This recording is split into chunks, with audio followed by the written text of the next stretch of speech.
ఒక గ్రామంలో సావిత్రి అనే స్త్రీ ఒక చిన్న గృహంలో నివాసముంటుంది. సావిత్రి చాలా దయాగుణం గలది.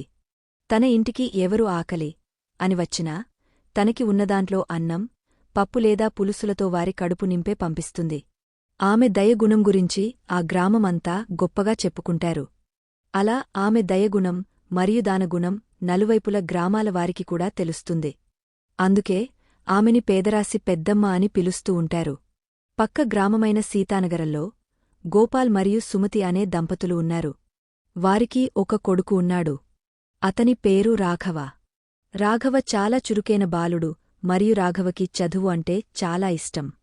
గోపాల్ రాఘవని చాలా బాగా చూసుకునేవాడు. రోజు తన సైకిలపై పాకశాల దగ్గర దింపి తను పనిచేసే కార్యాలయానికి వెళ్లాడు. ఒకరోజు గోపాల్ సైకిల్తో రెడీగా ఉన్నాడు. రాఘవ, రా, బడికి సమయం అవుతుంది. ఆలస్యమైతే మీ టీచర్ తిడతారు.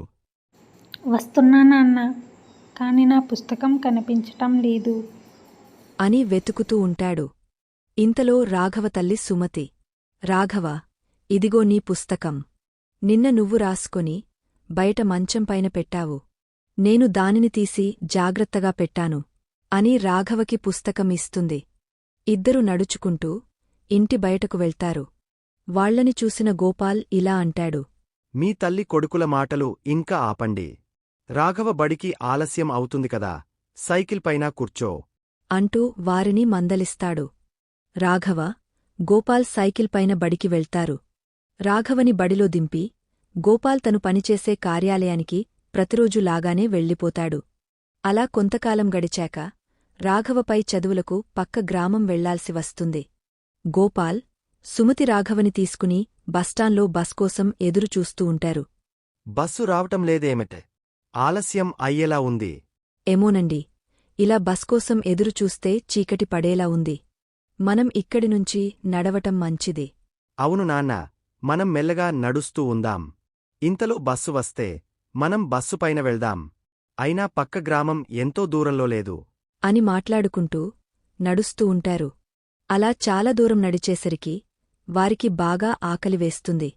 గోపాల్ దారిని పోయే వ్యక్తితో, ఏమండీ, ఇక్కడ దగ్గరలో ఎక్కడైనా ఏదైనా హోటలుందా? మేము పక్క గ్రామం నుండి వస్తున్నాం. కొంచెం దూరం నడిచి ముందుకు వెళితే మీకు మంచి భోజనం ఉచితంగానే దొరుకుతుంది. ఎక్కడండి? ఎవరు పెడతారు? కొంచెం వివరంగా చెప్పండి. చూడండే గోపాల్గారు, మీరు చాలా ఆకలితో ఉన్నట్టు కనపడుతున్నారు. చాలా అలసిపోయినట్లు కూడా ఉన్నారు. నేను చెప్పేది కొంచెం జాగ్రత్తగా వినండి. మీరు ఇలా నడుచుకుంటూ కొంచెం ముందుకు వెళ్తే ఒక శివాలయం ఉంటుంది. అక్కడ నుండి 4 అడుగులు ముందుకు వేస్తే ఒక గ్రామంలో సావిత్రి అనే మహిళ ఉంటుంది. ఆమె తన ఇంటికి ఎవరు వెళ్ళినా లేదనకుండా భోజనం పెడుతుంది. మీరు అక్కడికి చేరుకుంటే మీకు తప్పకుండా భోజనం లభిస్తుంది అని వెళ్ళిపోతాడు. ఆ మాట వినగానే గోపాల్ మరియు సుమతిలకి ప్రాణం లేచి వచ్చినట్లు అయింది. అలా నడుచుకుంటూ శివాలయం చేరుతారు. అక్కడినుంచి మరికొంచెం దూరం నడిచేసరికి గ్రామంలో ఒక చిన్న గృహంలో మహిళ కూర్చుని ఉంటుంది.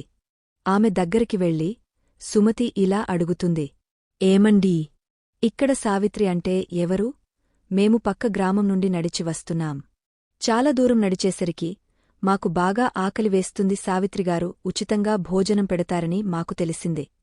సావిత్రిగారి గురించి తెలిస్తే చెప్పగలరా అని సావిత్రితోనే అంటుంది. దానికి సావిత్రి సుమతికి ఈ విధంగా సమాధానం ఇస్తుంది. చూనండమ్మా, నా పేరు సావిత్రి. నేను నాకు ఉన్నదాంట్లో తోచిన మేరకు వచ్చిన వారికి లేదనకుండా భోజనం పెడతాను. కాని ఈరోజు భోజనం అయిపోయింది అని సుమతితో అనగానే గోపాల్, రాఘవ మరియు సుమతి నిరాశ చెందుతారు. ఇంతలో సావిత్రి మరలా ఈ విధంగా ఆంటుంది.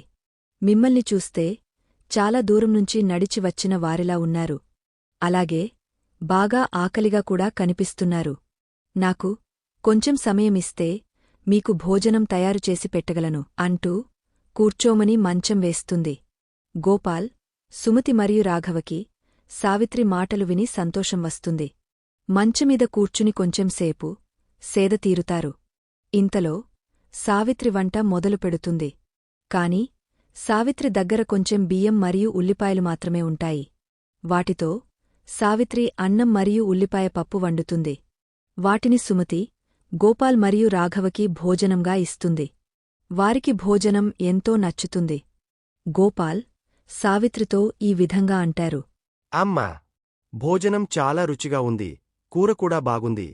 కాని నేను ఎప్పుడూ ఈ కూర తినలేదు. ఏమిటిది కొంచెం వివరంగా చెప్పగలరా? అని గోపాల్, సావిత్రిని అడుగుతాడు. దానికి సావిత్రి మనసులో ఎంత సంతోషించి గోపాల్తో ఈ విధంగా అంటుంది. మీరు నన్ను క్షమించాలి.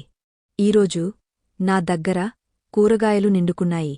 కేవలం ఉల్లిపాయలు మాత్రమే మిగలాయి. వాటితోనే పప్పు తయారుచేశాను. అదే మీకు వడ్డించాను. కాని మీకు ఈ కూర నచ్చటం నాకు చాలా సంతోషమిచ్చింది అని గోపాల్కి, రాఘవకి మరికొంచెం వడ్డిస్తూ ఉంటుంది. ఇంతలో రాఘవ సుమతితో ఇలా కూర అంటాడు. నాకు చాలా బాగా నచ్చింది. మనం ఇంటికి వెళ్ళక నాకు ఇది చేసి పెట్టు అని అంటాడు. దానికి సావిత్రితో పాటు సుమతి కూడా ఎంతో సంతోషిస్తుంది. ఇంతలో వారు భోజనం ముగస్తుంది. సుమతి మరియు గోపాల్ సావిత్రితో ఇలా అంటారు. అమ్మా, ఇంత మంచి భోజనం పెట్టినందుకు మీకు చాలా కృతజ్ఞతలు. మిమ్మల్ని మా జీవితాంతం గుర్తుంచుకుంటాం. చాలా ఆకలితో వచ్చిన మాకు రుచికరమైన భోజనం వేడివేడిగా వడ్డించారు. ఇంకా మా బాబు రాఘవ ఆకలి కూడా తీర్చారు అని సావిత్రికి నమస్కారం చేసి ధన్యవాదాలు తెలుపుతారు. దానికి సావిత్రి ఎవరు ఆకలితో వచ్చినా వారిని అతిథులుగా భావించి వారికి కడుపు నింపితే నాకు ఎంతో సంతోషం మరియు ప్రశాంతంగా ఉంటుంది అని సావిత్రి వారితో చెప్తుంది. ఇలాంటి దయాగుణం మరియు దానగుణం ఉండటం వలన సావిత్రిని ఆ గ్రామం ప్రజలందరూ పేదరాశి పెద్దమ్మని ముద్దుగా పిలుస్తూ ఉంటారు. సావిత్రి కూడా తన ఇంటికి ఎవరు ఆకలని వచ్చినా వారికి కడుపునిండా భోజనం పెట్టి పంపిస్తుంది. సుమతి మరియు గోపాల్ సావిత్రికి కృతజ్ఞతలు తెలిపి ముందుకు సాగుతారు.